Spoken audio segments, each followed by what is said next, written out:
Assalamualaikum warahmatullahi wabarakatuh. Selamat siang teman-teman. Semoga kita masih dalam lindungan Allah Subhanahu wa taala. Amin ya robbal alamin. Baiklah, saya perwakilan dari kelompok 3. Pada siang hari ini kita akan berdiskusi mengenai rahasia bank dan struktur organisasi bank.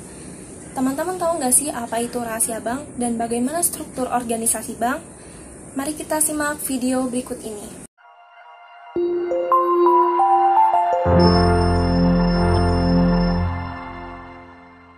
Baiklah, di sini saya akan menjelaskan materi pertama, yaitu tentang rahasia bank. Nah, mungkin dari teman-teman sedikit banyaknya sudah mengetahui ya tentang rahasia bank itu sendiri. Ini ternyata salah satu faktornya itu untuk memelihara dan meningkatkan kepercayaan masyarakat terhadap suatu bank. Konsep rahasia bank ini timbul dari tujuan untuk melindungi nasabah yang bersangkutan. Nah, dari hal tersebutlah muncul pemikiran untuk merahasiakan keadaan kondisi keuangan nasabah bank sehingga melahirkan ketentuan mengenai kewajiban rahasia bank. Hubungan antara nasabah dengan pihak bank itu bukan hanya sebatas hubungan kontraktual saja, akan tetapi pihak bank memiliki kewajiban untuk tidak membuka rahasia nasabah kepada pihak manapun kecuali ada peraturan undang-undang yang telah ditentukan. Nah, adapun menurut pasal 1 angka 28 Undang-Undang Perbankan menjelaskan bahwasannya rahasia bank itu adalah segala sesuatu yang berhubungan dengan keterangan mengenai nasabah penyimpanan dan simpanannya. Materi selanjutnya yaitu mengenai tujuan penerapan rahasia bank. Nah, dasar kegiatan bank itu sendiri kan kepercayaan ya. Salah satu faktor yang menjadi tingkat kepercayaan masyarakat terhadap bank itu sendiri adalah terjamin atau tidaknya rahasia data nasabah di bank. Nah, bila mana data nasabah di bank itu tidak dapat dijamin, maka masyarakat pun enggan untuk berhubungan dengan bank, apalagi menggunakan jasa-jasa bank. Maka untuk menjamin rahasia data nasabah di bank ditetapkannya Undang-Undang Perbankan mengenai rahasia bank. Selanjutnya itu mengenai dasar hukum rahasia bank. Nah, dasar hukum ini telah diatur pada Undang-Undang Nomor 7 Tahun 1992 tentang perbankan yang mencantumkan aturan rahasia bank dalam bab 1 pasal 1 butir 16 dan bab 2 pasal 40, 41, 42, 43, 44 dan 45 serta bab 7 pasal 47. Aturan ini mengenai rahasia bank yang kemudian dirubah seperti tercantum dalam Undang-Undang Nomor 10 Tahun 1998. Secara rinci, Undang-Undang Nomor 7 Tahun 1992 dan Undang-Undang Nomor 10 Tahun 1998 ini mengatur tentang yang pertama itu rahasia bank adalah segala sesuatu yang berhubungan dengan keterangan mengenai masalah penyimpanan dan simpanannya. Kemudian yang kedua, bank wajib merahasiakan keterangan mengenai nasabah penyimpanan dan simpanannya. Yang ketiga, ketentuan tersebut berlaku pada bagian pihak terafiliasi dan pihak terafiliasinya adalah 1. Anggota Dewan Komisarias, pengawas, direksi, dan kuasanya, pejabat atau karyawan bank. Yang kedua, anggota pengurus, pengawas, pengelola, dan kuasanya, pejabat atau karyawan bank, khusus bagi bank yang terbentuk hukum koperasi sesuai peraturan perundang-undangan yang berlaku. Kemudian yang ketiga, pihak yang memberikan jasanya kepada bank, antara lain akuntan publik, penilai, konsultan hukum, dan konsultan lainnya. Dan yang terakhir yaitu pihak yang menurut penilaian BI turut mempengaruhi pengelolaan bank, antara lain pemegang saham dan keluarganya, keluarga komisaris, keluarga pengawas, keluarga direksi, dan keluarga pengurus. 7 pengecualian terhadap rahasia bank. Yang pertama, kepentingan perpajakan. Jadi, pimpinan Bank Indonesia atas permintaan Menteri Keuangan berhak mengeluarkan perintah tertulis kepada bank supaya memberikan keterangan mengenai kondisi keuangan nasabah kepada pejabat pajak. Yang kedua, penyelesaian piutang bank yang diserahkan ke Badan Urusan Piutang dan Lelang Negara atau Panitia Urusan Piutang Negara. Jadi untuk memperoleh keterangan dari bank, terhadap simpanan debitor, maka pihak bank wajib memberi keterangan kepada BUPLN dan PUPN. Yang ketiga yaitu kepentingan peradilan dalam perkara pidana. Jadi, pimpinan Bank Indonesia ini dapat memberikan izin kepada polisi, jaksa, hakim untuk memberikan keterangan mengenai simpanan terdakwa atau tersangka, dan pihak bank wajib memberikan keterangan yang diminta. Yang keempat, perkara perdata antara bank dengan nasabahnya. Jadi, direksi bank dapat memberikan informasi kepada pengadilan mengenai kondisi keuangan nasabah yang bersangkutan, dan juga dapat memberikan keterangan lain yang relevan terhadap perkara tersebut. Nah, direksi bank ini dapat memberikan informasi tanpa harus mendapat persetujuan dari pimpinan Bank Indonesia. Yang kelima yaitu tukar-menukar informasi bank. Hal ini dimaksudkan untuk memperlancar dan mengamankan kegiatan usaha bank. Selain itu, hal ini berguna untuk mencegah kredit rangkap, serta dapat mengetahui status dan keadaan dari suatu bank. Dengan begitu, kita akan mengetahui tingkat risiko yang akan dihadapi sebelum melakukan transaksi dengan nasabah atau dengan bank lainnya. Yang keenam, atas permintaan, persetujuan, atau kuasa dari nasabah penyimpan yang dibuat secara tertulis.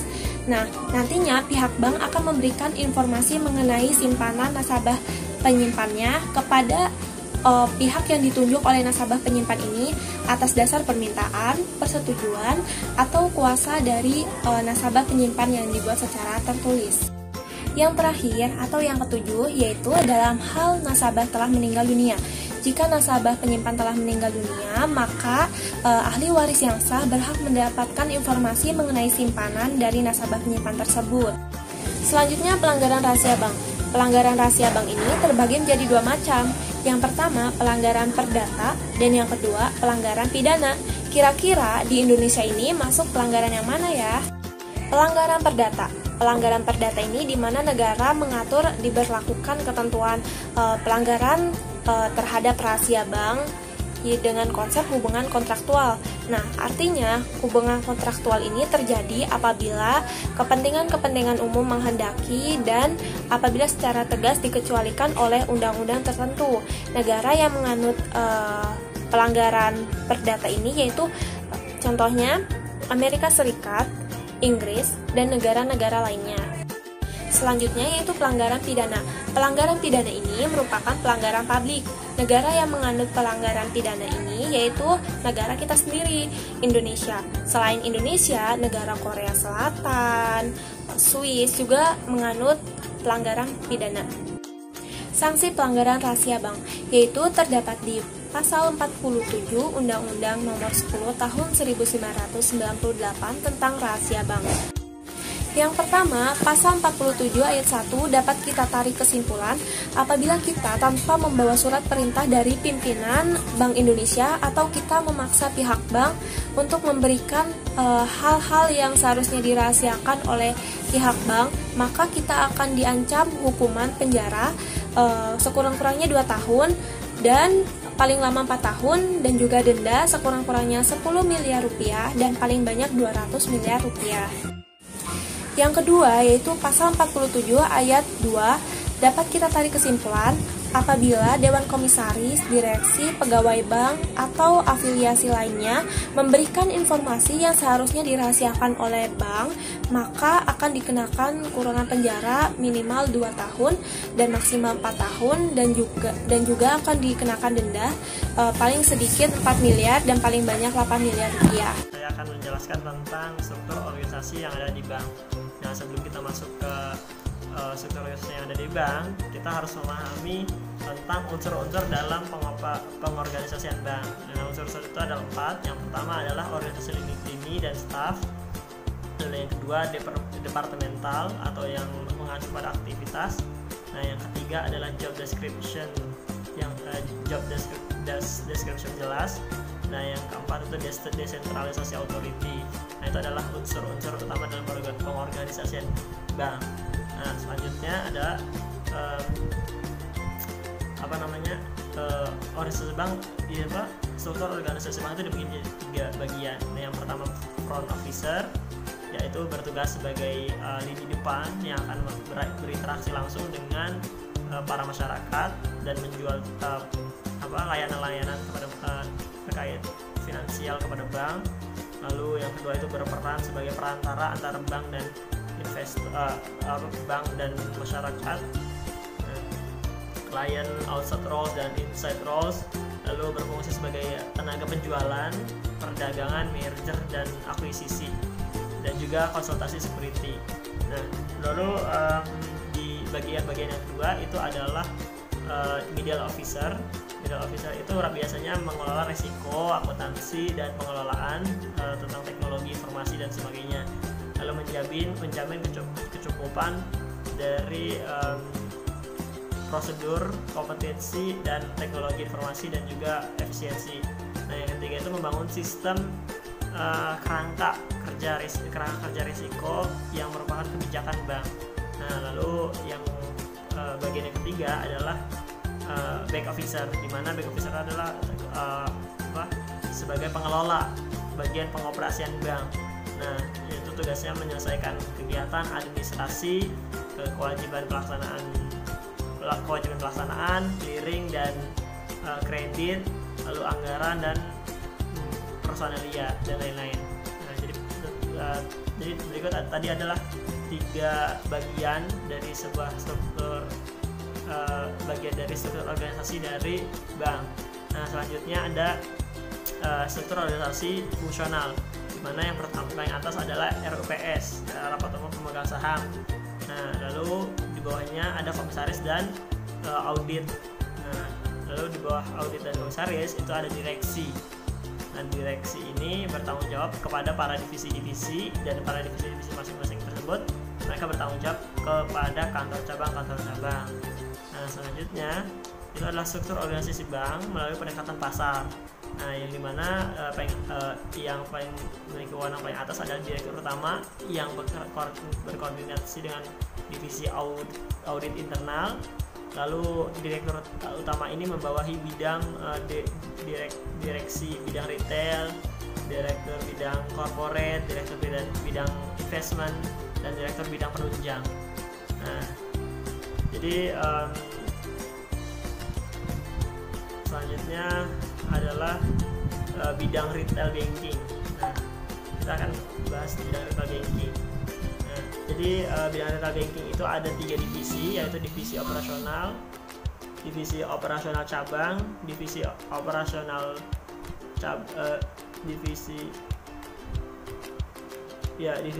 cabang itu tugasnya itu bagian monitoring operasional cabang dan monitoring risiko, dan bagian cabang pembinaan devisa, lalu cabang pengembangan jaringan pasar.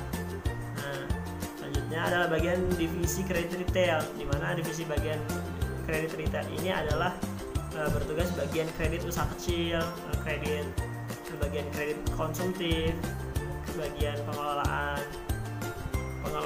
kredit yang bermasalah, lalu bagian penunjang kredit kecil. Nah, selanjutnya itu adalah struktur organisasi kantor cabang. Nah, di sebuah kantor cabang juga memiliki struktur organisasinya.